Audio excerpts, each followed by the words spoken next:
আর জ্বালাস না রে বন্ধু, আর জ্বালাস না বন্ধু একটা কথা, কি কথা? এর কাছে কয়ে দিবি না তো? আচ্ছা বল বল। আমার দুটো লুচ্চা বন্ধু আছে, ওরা আবার ফেসবুকে তাড়াতাড়ি ভাইরাল করে। তো তারা তারা তারা মনটা বাজে। ও দুসরা একটা ফোন দিয়ে লইতো। হ্যালো, ও দোস্ত তুই কই আছিস রে? এক কাম কর, তুই আমার জানাই আয়, বড় কথা আছে। হ্যাঁ দোস্ত দাঁড়া, তুই আমি এখনই আইতাছি। হ্যাঁ দোস্ত কই তুই? আমি তোর পিছে। হ্যাঁ তুই এখানে কি করো? চুপ চুপ চুপ, কথা আছে, একটু বস বস। দোস্ত, হ্যাঁ দোস্ত একটা কথা। কি? ওই যে দুটা ছেলে আছিল না, কেডা?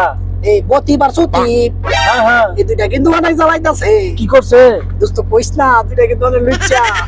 এটা তো আমিও জানি দোস্ত।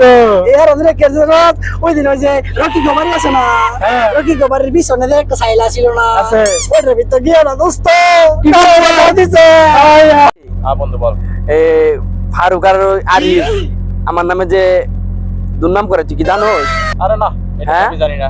ওরা ওই যে আমি আর তুই ওই দিনকে সাইলার পিছনে লুচ্চামি করলাম, হ্যাঁ ওই দিনকে আমি আর তুই যে কথা বললাম, হ্যাঁ। ওরা দুজনে কিন্তু ফেসবুকে ভাইরাল করে আমার নামে।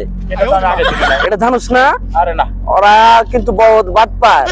আমি এই জন্যই তোলে বলি তুই আরামসে আরামসে কথা বল, কিন্তু তুই এটা তো জানিস না, তুই যা জোরে জোরে কথা বলিস। তুই তো মেন মেন স্পটে যাস তুই। আরে ওগুলো বাদ দে।